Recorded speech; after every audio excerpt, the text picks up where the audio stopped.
Hello everyone, I hope you all are doing well. Before starting, I want to make an announcement that you can win 7 crore. आप 7 करोड़ जीत सकते हैं जी नहीं, इतना तो मेरे पास भी नहीं है.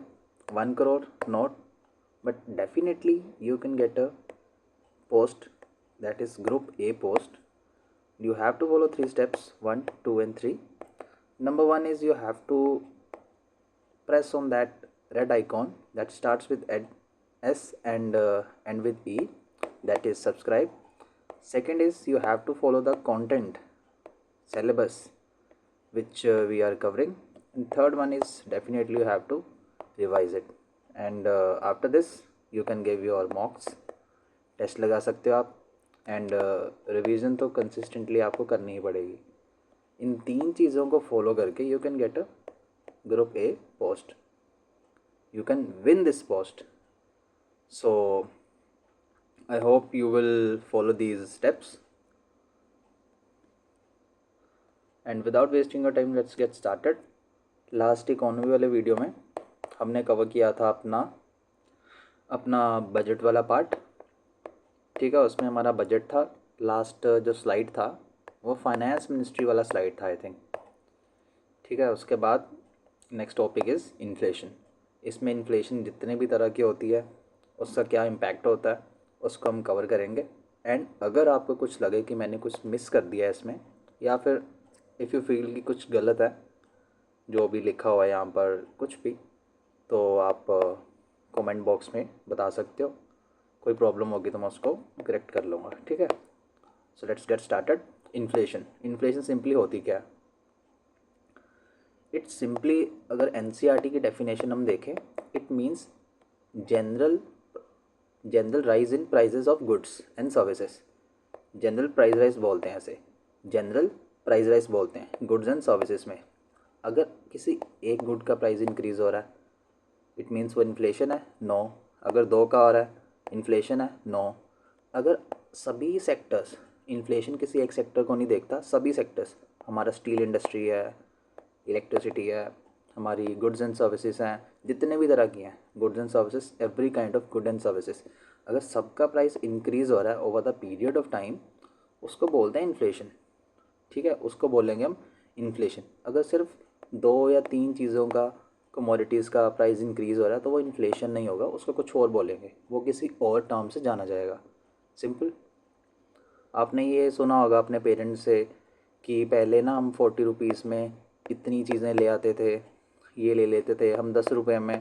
पहले क्या होता था, बहुत सारी ग्रोसरी आ जाती थी, ऐसे आपने सुना होगा अपने घर वालों से. बट आज क्या होता है, 10 में क्या आता है, आपकी मैगी आती है. आपकी मैगी आती है.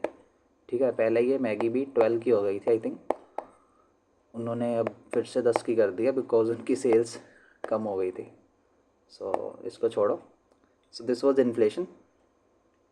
एंड अब इन्फ्लेशन के अलग अलग तरह के टाइप्स होते हैं जो स्पेशली यूपीएससी पूछता है.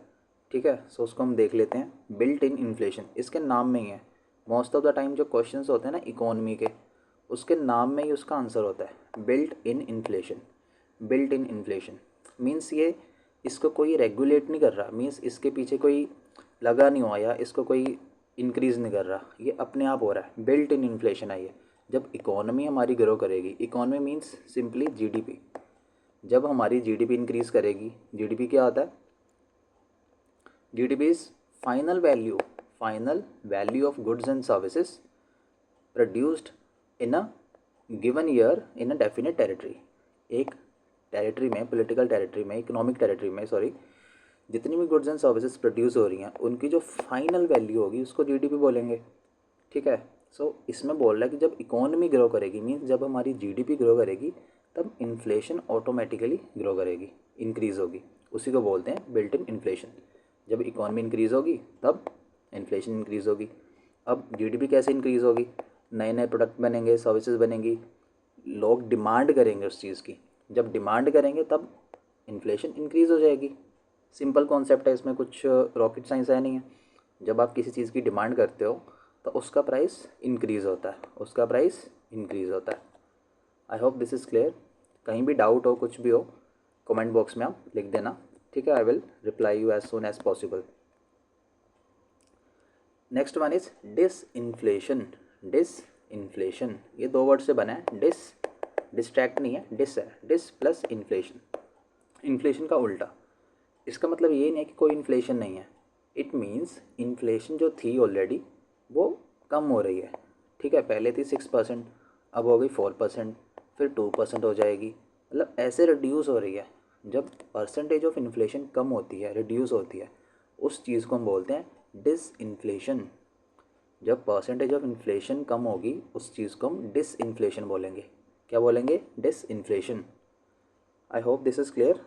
ये टर्म्स स्पेशली CDS वगैरह एग्जाम्स में पूछता रहता है, CDS NDA में ये चीज़ें पूछता होता है। तो डिसइन्फ्लेशन मीन्स जब उसका परसेंटेज रिड्यूस हो उसको बोलते हैं डिसइन्फ्लेशन।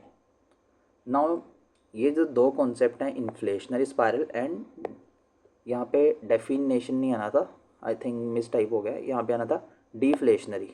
जो ऊपर हमने देखा ना, यहाँ पे आना था डिफ्लेशन, यहाँ पे डिफ्लेशनरी लिख लेना। ठीक है, डिफ्लेशनरी साइकिल कह सकते हो आप, या ऐसे स्पायरल कह सकते हो। साइकिल या फिर स्पायरल सेम चीज़ है। So inflationary and deflationary spiral जो है ये काफ़ी इंटरेस्टिंग कॉन्सेप्ट है। First let we understand this inflationary spiral. ये नाम से क्लियर है, इन्फ्लेशनरी स्पायरल मीन्स इन्फ्लेशन का स्पायरल। स्पायरल मीन्स एक सर्कल होता है, एक सर्कल होता है जिसका कोई स्टार्टिंग पॉइंट नहीं होता, उसका कोई भी स्टार्टिंग पॉइंट नहीं होता, कहीं से भी आप उसको स्टार्ट कर सकते हो। ये भी वैसा ही है। अब इन्फ्लेशन हुई, इन्फ्लेशन मीन्स प्राइस राइज हुआ गुड्स एंड सर्विसेज का। मुझे ये यूज़ कर लेता हूँ, ठीक है। सो हमारी गुड्स एंड सर्विसेज का प्राइस इंक्रीज़ हुआ, गुड्स एंड सर्विसेज का प्राइस इंक्रीज़ हुआ, उसको बोलेंगे हम इन्फ्लेशन।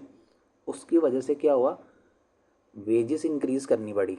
गुड्स एंड सर्विसेज का प्राइस होगा तो लोग डिमांड करेंगे, लोग डिमांड करेंगे तो जो फैक्ट्रीज़ होंगी, कंपनियाँ होंगी, उनको गुड्स एंड सर्विसेज प्रोड्यूस करने के लिए ज़्यादा लोग चाहिए होंगे, ज़्यादा लेबर चाहिए होगी। अगर ज़्यादा लेबर वो हायर करेंगे तो उनको वो सैलरी भी देंगे, इट मीन्स वेज इंक्रीज़ हो जाएगी, वेज इंक्रीज़ हो जाएगी ना, इन्फ्लेशन इंक्रीज़ हुई, जिसकी वजह से गुड्स एंड सर्विसेज की डिमांड इंक्रीज़ हुई।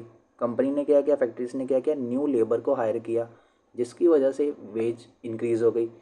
अब वेजेस इंक्रीज़ होने की वजह से क्या हुआ, जो कॉस्ट थी कंपनी की एक गुड को प्रोड्यूस करने की, जो कॉस्ट थी वो इंक्रीज़ हो गई, बिकॉज कंपनी को न्यू लेबर हायर करनी पड़ी। जो ऑलरेडी लगी हुई लेबर थी उनकी वेजेस को इंक्रीज़ करना पड़ा, बिकॉज इन्फ्लेशन हो गई है। अब इससे क्या हुआ, जो अल्टीमेट हमारा प्रोडक्ट था, जो हमारा प्रोडक्ट था उसकी कॉस्ट भी इंक्रीज़ हो गई।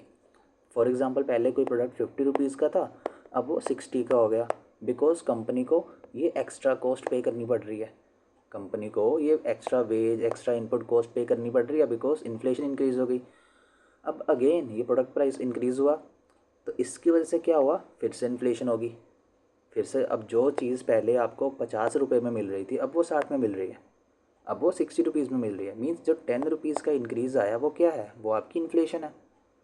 सो इसे बोलते हैं स्पायरल, कि आपका जो फर्स्ट एक्शन था, ठीक है, आपने जो फर्स्ट एक्शन था आपका इन्फ्लेशन था, उसकी वजह से आपका एंड रिज़ल्ट भी इन्फ्लेशन ही बन गया, आपका एंड रिज़ल्ट इन्फ्लेशन बन गया। आई hope this thing is clear, कोई भी डाउट नहीं होना चाहिए इसमें। ठीक है, इन्फ्लेशन इंक्रीज़ हुई जिसकी वजह से हमारी वेज इंक्रीज़ हुई, उसकी वजह से हमारी इनपुट कॉस्ट बढ़ गई, इनपुट कॉस्ट बढ़ने की वजह से जो अल्टीमेट प्रोडक्ट का प्राइस था वो इंक्रीज़ हो गया, उसी को बोलेंगे इन्फ्लेशनरी स्पायरल। ठीक है, I hope this is clear.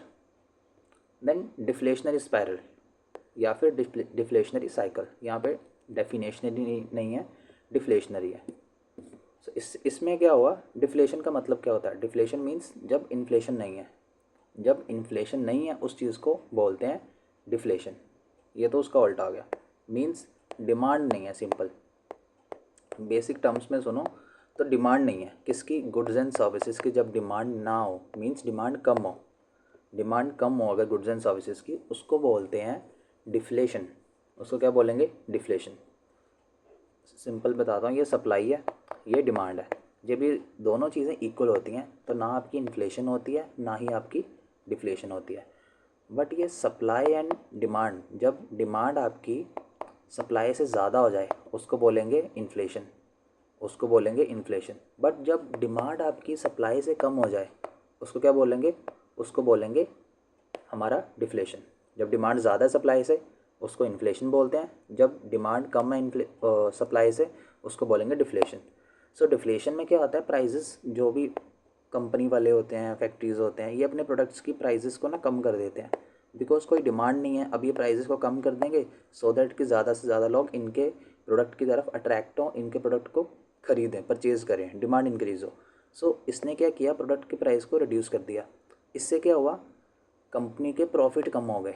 अब आप अपने ही जो चीज़ आप पहले 60 रुपये में बेच रहे थे अब आप 50 में बेच रहे हो। जो 10 रुपीज़ का लॉस हो रहा है आपको वो क्या है, आपके लो प्रॉफिट। अब आपका प्रॉफिट कम हो गया। अब आपका प्रॉफिट कम होगा तो आप सप्लाई भी कम कर दोगे, आप सप्लाई भी कम कर दोगे। वाई, बिकॉज एक तो डिमांड नहीं है, एक डिमांड नहीं है, सेकंड आपको लॉस हो रहा है, मीन्स आपके प्रॉफिट कम हो रहे हैं। तो इसकी वजह से आपने सप्लाई कम कर दी। अब सप्लाई अगर कम करोगे तो जो फैक्ट्री में लोग काम कर रहे हैं एक्स्ट्रा, आप उनको भी ले ऑफ कर दोगे, उनको हटा दोगे, बिकॉज कोई प्रोडक्ट डिमांड करने वाला ही नहीं है। तो एक्स्ट्रा लेबर का क्या करोगे, उसको आप रिमूव कर दोगे। अब लेबर को आपने हटा दिया, वेजेस कम होगी आपकी। इससे क्या हुआ, जो लेबर पहले काम कर रही थी, आप उनको सैलरी पे कर रहे थे, वेज पे कर रहे थे, वो भी अल्टीमेटली मार्केट में जाके डिमांड क्रिएट कर रहे थे। अब आपने उनको ले ऑफ कर दिया। इससे क्या हुआ, जो डिमांड वो क्रिएट कर रहे थे वो डिमांड भी कम हो गई आपकी। वो डिमांड कम हो गई बिकॉज उनके पास पैसे ही नहीं है, उनके पास कोई वेज कोई सैलरी कुछ भी नहीं है। सो वो डिमांड कैसे करेंगे, डिमांड करेंगे ही नहीं। सो इससे डिमांड कम हो गई। अब डिमांड कम हुई, अल्टीमेटली फिर वही चीज़ आ गई, कोई कंपनी के प्रोडक्ट को ख़रीद नहीं रहा। तो ये एक साइकिल चलता रहेगा चलता रहेगा चलता रहेगा। इसी को बोलते हैं स्पायरल, डिफ्लेशनरी स्पायरल। ये दोनों कॉन्सेप्ट अच्छे से समझ लेना, ठीक है। अगर एक बार में ना समझ आए 2 बार समझ लेना, 3 बार इसी वीडियो को देख लेना। इसी एक जो 15-20 सेकंड का ये वाला क्लिप होगा इस चीज़ का देख लेना। बट ये काफ़ी इंपॉर्टेंट कॉन्सेप्ट है, ये काफ़ी इंपॉर्टेंट कॉन्सेप्ट है, ठीक है, इसको मिस मत करना। Next is monetary inflation. Monetary इसके नाम से क्या है, मॉनेटरी। मॉनेटरी मीन्स समटाइम मतलब समवॉट आरबीआई से रिलेटेड है, जो हमारा आरबीआई है उससे रिलेटेड है। मॉनेटरी मॉनेटरी पॉलिसी आरबीआई की होती है। सो जब आप एक्स्ट्रा करेंसी प्रिंट करते हो, आरबीआई जब एक्स्ट्रा मनी प्रिंट करेगा एंड वो मनी मार्केट में आएगी, दिस इज़ हमारी Indian economy for example, and ये 3 ट्रिलियन की है, हम मान लेते हैं ये 3 ट्रिलियन की है। एंड न्यू, ये तो हमारी जीडीपी हो गई ना, सॉरी। आरबीआई ने for example just say 1 lakh rupees RBI ने प्रिंट किए हुए हैं, ठीक है, 1 लाख रुपीज़ प्रिंटेड, एंड वो रुपये हमारी इकॉनमी में घूम रहे हैं। अब आरबीआई ने क्या किया, 20,000 और प्रिंट कर दिए। अब ये 20,000 भी मार्केट में घूम रहे हैं। सो इन 20,000 की वजह से क्या हुआ, एक्स्ट्रा इन्फ्लेशन आ गई, बिकॉज ये 20,000 भी हमारे लोगों के बीच में ही जाएंगे, उन्हीं की पॉकेट्स में जाएंगे। अब उनकी पॉकेट्स में जाएंगे तो वो डिमांड करेंगे, डिमांड करेंगे तो जो सप्लाई है वो तो लिमिटेड है। डिमांड अगर इंक्रीज़ हो जाएगी सप्लाई से तो क्या होगा, इन्फ्लेशन हो जाएगी। इसी को बोलते हैं मॉनेटरी इन्फ्लेशन। अगर आपकी इन्फ्लेशन ज़्यादा करेंसी प्रिंट करने से हो रही है, सिंपल करेंसी प्रिंट करने से हो रही है, उसी को बोलते हैं मॉनेटरी इन्फ्लेशन। मॉनेटरी इन्फ्लेशन क्या होता है, अगर आप करेंसी प्रिंट करते हो उससे जो इन्फ्लेशन होती है उसको बोलेंगे monetary inflation, monetary inflation. I hope this is clear. Then profit push inflation, profit push inflation, profit की वजह से आप इन्फ्लेशन करवा रहे हो, इन्फ्लेशन करवा रहे हो। Desire to make more profit leads to cut in supply which leads to inflation. इसका सिंपल एग्जांपल देता हूँ मैं आपको। जो ऑयल एक्सपोर्टिंग कंट्रीज़ होती हैं, ओपेक बोलते हैं ना इसको, OPEC, OPEC plus.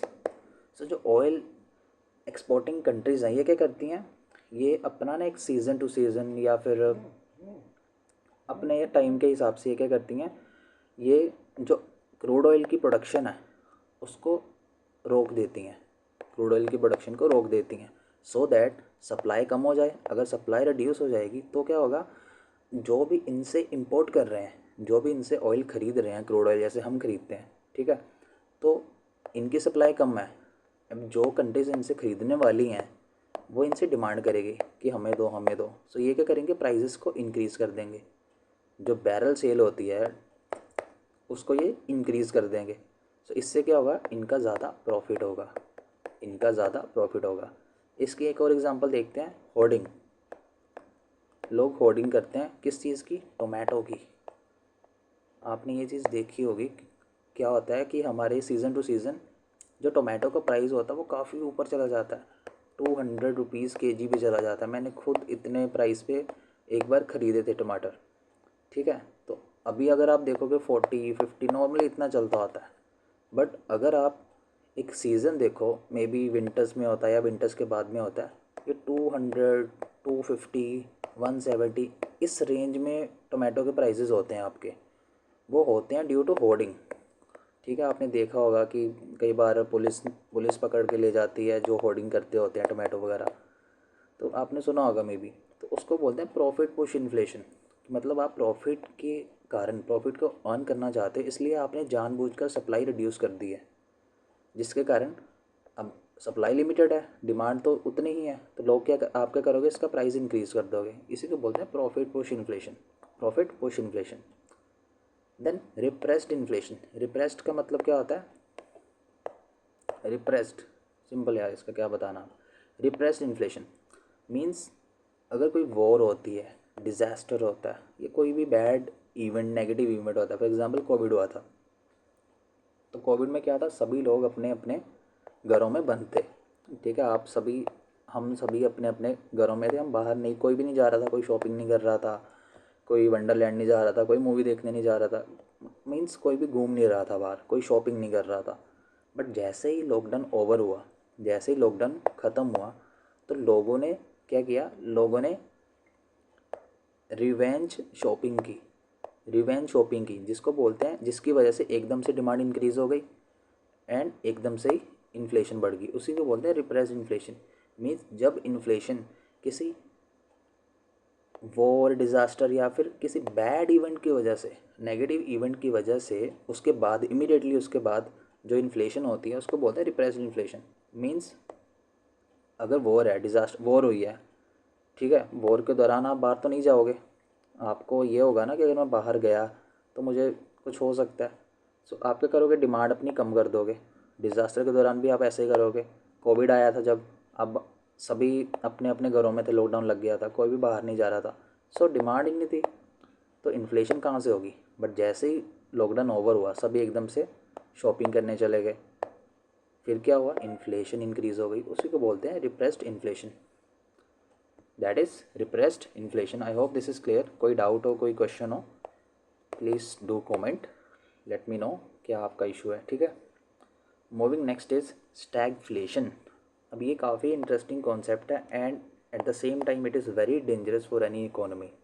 Stagflation, stagnation, दो कॉन्सेप्ट, दो वर्ड से मिलके बना है, एक स्टैग्नेशन प्लस इन्फ्लेशन। सो स्टैगफ्लेशन वो सिचुएशन होती है, आपकी इकोनॉमी में इन्फ्लेशन है, आपकी इकोनॉमी में इन्फ्लेशन है, बट ग्रोथ नहीं है, अनएम्प्लॉयमेंट ज़्यादा है, डिमांड भी कम है। अब ये क्या चीज़ हुई? हमने देखा था कि इन्फ्लेशन से क्या होता है? इन्फ्लेशन से डिमांड, इन्फ्लेशन मतलब डिमांड इंक्रीज़ हो रही है, इसी की वजह से इन्फ्लेशन आ रही है। बट ये वो वाला केस नहीं है। स्टैगफ्लेशन में इन्फ्लेशन तो आपकी ज़्यादा है, ग्रोथ कम है, बट क्यों? बिकॉज आपकी सप्लाई कम है, आपकी सप्लाई कम है एंड आपकी डिमांड कम है। आपकी सप्लाई भी कम है एंड आपकी डिमांड भी कम है। वाई? बिकॉज लोगों के पास एम्प्लॉयमेंट नहीं है। अब अगर आपकी ग्रोथ नहीं है, मीन्स आपकी जीडीपी ग्रो नहीं कर रही। जीडीपी ग्रो नहीं कर रही means goods and services produce नहीं हो रही। अगर गुड्स एंड सर्विसेज प्रोड्यूस ज़्यादा नहीं हो रही, तो लोगों को क्या कर दिया जाएगा? जो लेबर होगी उसको फैक्ट्रीज़, कंपनीज हटा देंगी, जो एक्स्ट्रा होगी उनको ले ऑफ कर देंगी। सो ग्रोथ कम होगी, तो उसकी वजह से क्या होगा? अनएम्प्लॉयमेंट बढ़ जाएगी। एंड अगर अनएम्प्लॉयमेंट होगी तो लोगों के पास पैसे नहीं होंगे। अगर उनके पास पैसे नहीं होंगे तो वो डिमांड कहाँ से करेंगे? एंड अगर डिमांड नहीं करेंगे, सप्लाई कम हो जाएगी। सप्लाई कम हो जाएगी तो जो लोग बचे हुए डिमांड कर रहे हैं उसकी वजह से प्राइस इंक्रीज़ हो जाएगा एंड इन्फ्लेशन हो जाएगी। आई होप दिस इज़ क्लियर।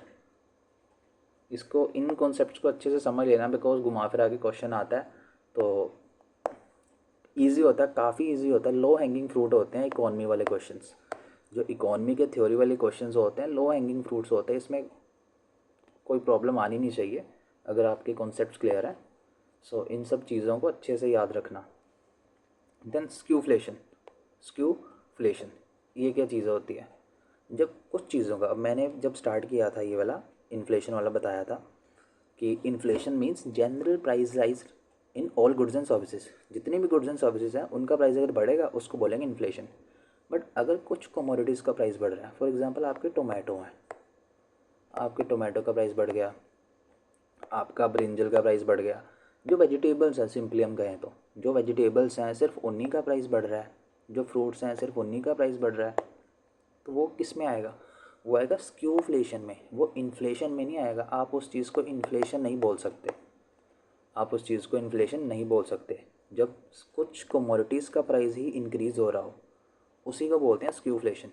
जब सिर्फ कुछ कमोडिटीज़ का प्राइस इंक्रीज़ हो उसको हम स्क्यूफ्लेशन बोलेंगे, उसको इन्फ्लेशन नहीं बोलेंगे। इन्फ्लेशन तब बोलेंगे जब जनरल प्राइस राइज हो। जनरल प्राइस राइज मीन जितनी भी गुड्स एंड सर्विसेज हैं सभी के प्राइस इंक्रीज़ हो रहे हैं। I hope this is clear. Then structural inflation means हमारी इकॉनमी में कुछ स्ट्रक्चरल प्रॉब्लम्स हैं, कुछ रीजंस हैं, उनके कारण हो रही है। फॉर एग्जांपल एमएसपी, एमएसपी के कारण इन्फ्लेशन हो रही है। क्रूड ऑयल का प्राइस अगर हाई है, अब क्रूड ऑयल तो हमारे हाथ में नहीं है, हम क्रूड ऑयल कहाँ से लाते हैं? हम लेकर आते हैं बाहर से, अब इंपोर्ट कर रहे हैं। अब वो हमें पहले दे रहे थे for example 50 litres, simple you can say 50 litres ऐसे डॉलर, $10 के हिसाब से हमें दे रहे थे वो, ठीक है। अब वो दे रहे हैं सेम 50 लीटर $20 के हिसाब से। अब ये इन्फ्लेशन उन्होंने की है बिकॉज क्रूड ऑयल हम वहाँ से प्रोक्यूर कर रहे हैं, ये हमारे कंट्रोल में नहीं है, ठीक है। एमएसपी है, एमएसपी की वजह से क्या हो रहा है? इन्फ्लेशन आ रही है। एमएसपी जितनी देनी चाहिए उससे ज़्यादा दे रहे हैं, उससे ज़्यादा दे रहे हैं वोट बैंक के लिए, सिंपल। जितनी देनी चाहिए उससे ज़्यादा दे रहे हैं एंड कुछ चीज़ों पर नहीं भी दे रहे। फॉर एग्ज़ाम्पल वेजिटेबल्स हैं हमारी, ऑयल हैं, उन पर नहीं भी दे रहे। सो उसकी वजह से भी प्रॉब्लम आ रही है, उसकी वजह से भी प्रॉब्लम आ रही है। बिकॉज आपने देखा होगा पल्सिस हैं आपकी, पल्सिस हैं, ऑयल है आपका, वेजिटेबल्स हैं, इनका प्राइस काफ़ी हाई रहता है। स्पेशली पल्सिस का तो रहता ही है, पल्सिस का प्राइस काफ़ी हाई होता है। वाई? बिकॉज इनके ऊपर ज़्यादा एमएसपी नहीं होती, हर तरह की पल्स कवर नहीं होती इसमें। ऑयल है आपका, ऑयल भी सभी तरह का कवर नहीं होता, वेजिटेबल्स नहीं होती। सो उसकी वजह से क्या होता है? मार्केट में इन्फ्लेशन ज़्यादा हो जाती है, होर्डिंग होती है। उसकी वजह से फार्मर अपनी चीज़ों को सेल कर नहीं पाते अच्छे प्राइस पे, उसकी वजह से क्या होता है? इन्फ्लेशन हो जाती है। इसी चीज़ों को बोलते हैं स्ट्रक्चरल इन्फ्लेशन। मीन्स जो स्ट्रक्चर के कारण, जो स्ट्रक्चरल प्रॉब्लम के कारण हो रही है हमारी इकोनॉमी में, उसी को बोलेंगे structural inflation. Then headline inflation and core inflation, ये काफ़ी फेवरेट टॉपिक है यूपीएससी का। बहुत बार सीडीएस, सीएपीएफ, हमारे प्रीलिम्स में ये क्वेश्चन पूछ चुका है, क्वेश्चन पूछ चुका है। इस बार हमारे सीएससी में भी प्रीलिम्स में पूछा था एंड काफ़ी अच्छा कॉन्सेप्ट है ये। आई थिंक सीएपीएफ में भी था ये कोर इन्फ्लेशन वाला क्वेश्चन। तो इसमें दो चीज़ें होती हैं, एक होती है हेडलाइन इन्फ्लेशन। जब हम बात करते हैं ना इन्फ्लेशन, जब आप बोलते हो कि यार इन्फ्लेशन बढ़ रही है, 7% इन्फ्लेशन है हमारी इकॉनमी में, 8% इन्फ्लेशन है, जब आप ये वर्ड सुनते हो कि इन्फ्लेशन है हमारी कंट्री में, तो हम बात करते हैं हेडलाइन इन्फ्लेशन की। तब हम हेडलाइन इन्फ्लेशन की बात करते हैं। जब आप बोलते हो, जब आप द हिंदू पढ़ते हो, इंडियन एक्सप्रेस पढ़ते हो, उसमें लिखा होता है 7% इन्फ्लेशन, 6.8% इन्फ्लेशन, तो वो हेडलाइन इन्फ्लेशन की बात हो रही होती है। ये होता क्या है? Simple general price rise in all goods and services, जो हमने स्टार्टिंग में देखा था, उसी को बोलते हैं हेडलाइन इन्फ्लेशन, उसी को बोलते हैं हेडलाइन इन्फ्लेशन। अब जो हमारा कंज्यूमर प्राइस इंडेक्स है ना, कंज्यूमर प्राइस इंडेक्स, ये हेडलाइन इन्फ्लेशन को काउंट करता है, कैलकुलेट करता है। Consumer price index headline inflation को क्या करता है? कैलकुलेट करता है, उसको बताता है।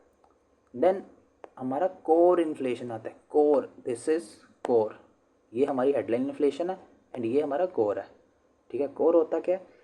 अब जनरल प्राइस राइज जो है जितनी भी गुड्स एंड सर्विसेज का, हम उनमें से अगर फूड एंड फ्यूल को माइनस कर दें, उसको बोलेंगे कोर इन्फ्लेशन। अब आपके माइंड में क्वेश्चन आएगा कि हमने फूड एंड फ्यूल को माइनस क्यों किया? बिकॉज जो फ्यूल है, फ्यूल मैंने अभी बताया, क्रूड ऑयल हम कहाँ से लेकर आते हैं? हम इंपोर्ट करते हैं, हम क्रूड ऑयल इंपोर्ट करते हैं, देन उसकी रिफाइनिंग होती है, फिर उसी में से पेट्रोल बनता है, उसी में से डीजल बनता है, उसी में से आपकी नेचुरल गैस, अलग अलग चीज़ें अलग अलग डेंसिटी के अकॉर्डिंगली बनती हैं।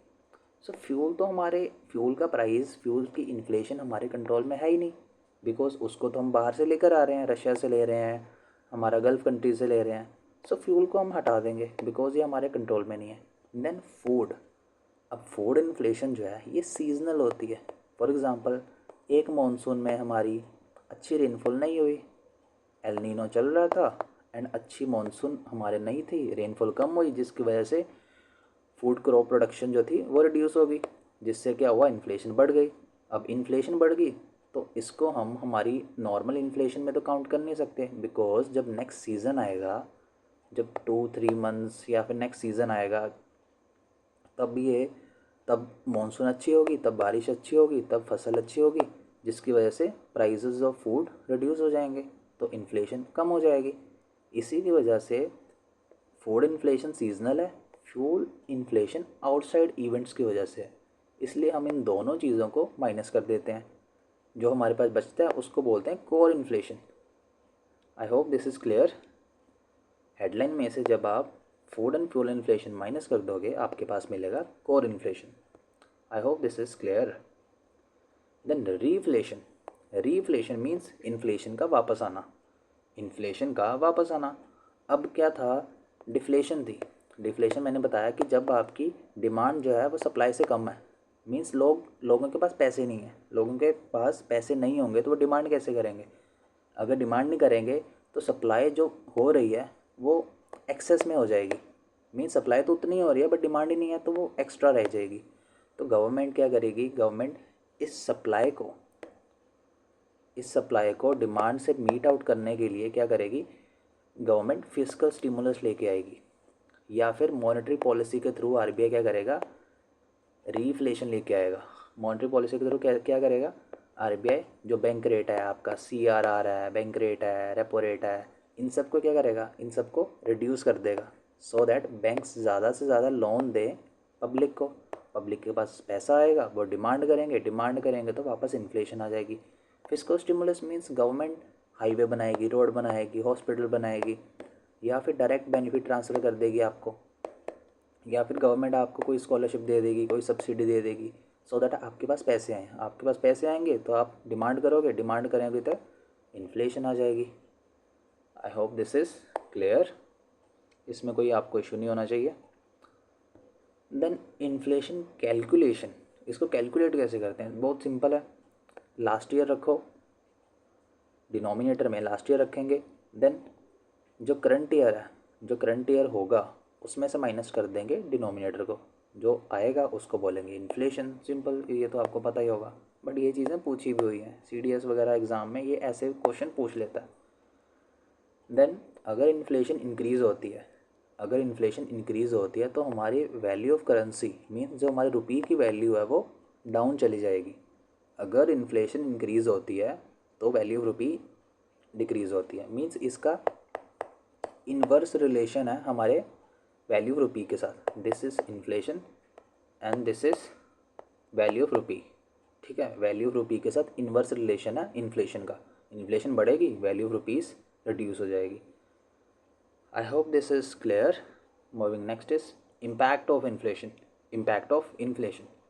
इन्फ्लेशन का क्या इम्पैक्ट होता है। फर्स्ट ऑन बोरोवर, जिसने बोरो किया, दिस इज़ अ बैंक, ठीक है। बैंक से आपने 10 लाख का लोन लिया था फॉर एग्जांपल, लेट्स से आपने 10 लाख का लोन लिया हुआ। सो जो बोरो करता है उसके ऊपर पॉजिटिव इम्पैक्ट है। वाई इट इज़ पॉजिटिव, अब जो लोन होते हैं ये लंबे टाइम तक चलते हैं, 2 साल, 3 साल, 5 साल, 10 साल, बट हमको पता है कि जो 100 रुपये की वैल्यू आज है, ठीक है, वो आज से 2 महीने बाद, 1 साल बाद उतनी नहीं रहेगी। वाई, बिकॉज इन्फ्लेशन हो जाएगी। सो जिसने 10 लाख का लोन लिया था उसको रिटर्न भी 10 लाख ही करना है।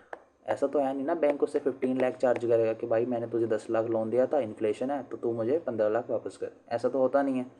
अगर आपने 10 लाख का लोन लिया तो आप रिटर्न भी 10 लाख ही करोगे। बट जब आप इस पूरे 10 लाख को रिटर्न कर दोगे तब तक जो टाइम पीरियड होगा उसमें इन्फ्लेशन आपकी इंक्रीज़ हो जाएगी, जिसकी वजह से इस 10 लाख की वैल्यू भी कम हो जाएगी। सो बोरोवर के ऊपर पॉजिटिव इम्पैक्ट होता है इन्फ्लेशन का। ऑन अदर हैंड लेंडर, जिसने लोन दिया था, अब बैंक है, बैंक ने 10 लाख का लोन लिया था आपको 2015 में, आपने इसको पूरा रीपे कर दिया 2025 में, 10 साल का आपका लोन था। सो जब आपने 10 लाख को वापस दे दिया बैंक को, बट इसकी वैल्यू रिड्यूस होगी। आप 2015 में इस 10 लाख से एक अच्छा प्लॉट खरीद सकते थे, ठीक है। अब 2025 में आप उसी 10 लाख में उस प्लॉट का हाफ खरीद सकते हो सिर्फ, बिकॉज इन्फ्लेशन हो गई है, उसका सिर्फ हाफ परचेज कर सकते हो। It means inflation is negative for lender. जिसने लोन दिया है उसके लिए नेगेटिव है, बिकॉज उसकी वैल्यू ऑफ रुपी रिड्यूस हो जाएगी जब तक उसको वापस उसके पैसे मिलेंगे। बट जिसने लोन लिया है उसके लिए प्रॉफिट है, उसके लिए बेनिफिशियल है। वाई? बिकॉज जब तक वो रिटर्न करेगा तब तक उस लोन वाली मनी की वैल्यू कम हो जाएगी। So this is the case. Then on currency हमने अभी देखा कि इन्फ्लेशन अगर इंक्रीज़ होती है तो वैल्यू ऑफ रुपी डिक्रीज़ हो जाएगी। Why? Because more rupee will chase less dollar. अब मार्केट में हमारी रुपी ज़्यादा है, मार्केट में आरबीआई ने ज़्यादा रुपी पंप कर दिया, गवर्नमेंट ने ज़्यादा रुपी पंप कर दिया, मनी पंप कर दी। इससे क्या हुआ, अब रुपी ज़्यादा हो गया बट जो डॉलर है वो तो उतना ही है ना, डॉलर तो उतना ही है। तो ज़्यादा रुपी चेस करेगा लेस डॉलर को, जिससे क्या होगा, हमारी रुपी की वैल्यू कम हो जाएगी। मीन्स रुपी ज़्यादा अवेलेबल है किसके लिए, डॉलर के लिए। तो जब आप ज़्यादा अवेलेबल होते हो किसी के लिए भी तो आपकी वैल्यू डिक्रीज़ हो जाती है। Same goes with the life, ठीक है। So next is imports. On imports अब होगा क्या, इन्फ्लेशन से क्या होगा, आपके इंपोर्ट कम हो जाएंगे। वाई?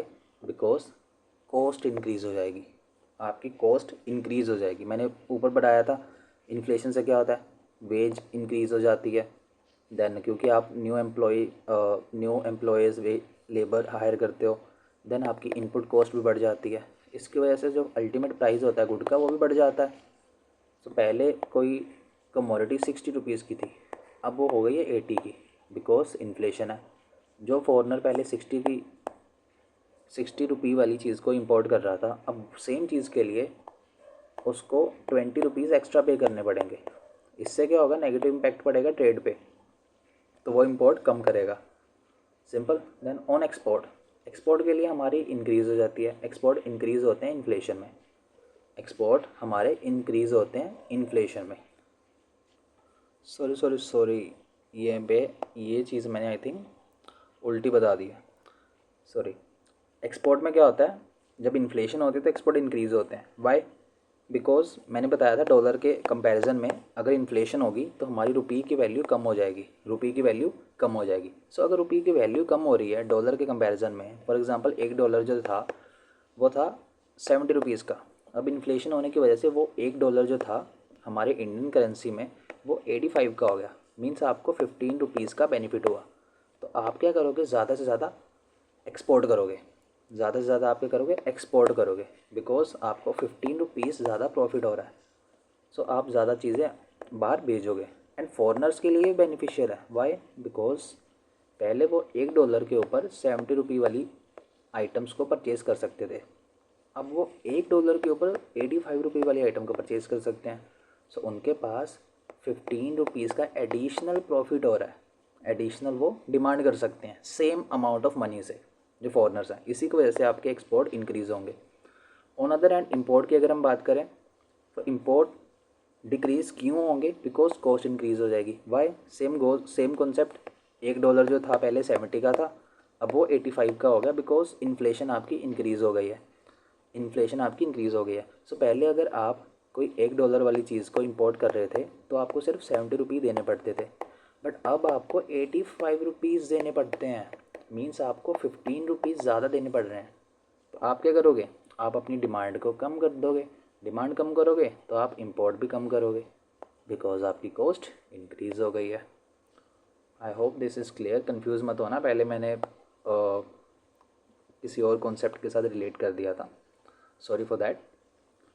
एंड ऑन बिजनेसमैन और वुमेन, ऑफ कोर्स जो बिजनेसमैन वुमेन होते हैं, इनके ऊपर इन्फ्लेशन का क्या इम्पैक्ट होता है, इनके ऊपर पॉजिटिव इम्पैक्ट होता है। Y positive? बिकॉज ये क्या करेंगे, ये आज किसी चीज़ को प्रोड्यूस करेंगे, बेचेंगे कब, कल बेचेंगे। कल means not this is 1 January and this is 2 जनवरी, ऐसा नहीं है। मीन्स अगर ये जनवरी में इन्होंने प्रोड्यूस किया कुछ, इन्होंने दिसंबर में सेल किया, इस टाइम पीरियड में, इस गैप में इन्फ्लेशन इंक्रीज़ हो जाएगी, है ना। लार्ज स्केल पे जब हम काम करते हैं तो प्रोडक्शन जो होती है वो लंबे टाइम के लिए होती है। ऐसा नहीं होता कि आपने जनवरी में प्रोड्यूस किया, फरवरी में सारा कुछ सेल कर दिया, ऐसा नहीं होता। तो जब आपने उस चीज़ को प्रोड्यूस किया था तब इन्फ्लेशन कम थी, बट जब आप उसको सोल्ड करोगे तब इन्फ्लेशन ज़्यादा होगी। इट मीन्स आपको एक पॉजिटिव बेनिफिट मिल रहा है, बिकॉज जो प्राइस ऑफ गुड होता है वो जल्दी इंक्रीज़ होता है compare to cost of input. Because cost तो वही रहेगी ना।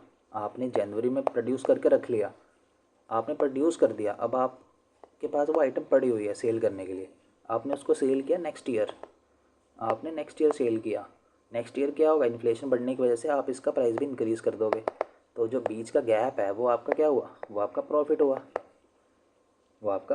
बिकॉज टुडे आप प्रोड्यूस करोगे, टुमारो आप सेल करोगे, बिकॉज आज कम इन्फ्लेशन है compare to tomorrow, today is less inflation compare to tomorrow. I hope this is clear. And there was one thing मुझे लगता है मैंने मिस कर दिया, दैट वॉज इसको क्या बोलते हैं, श्रिंकफ्लेशन।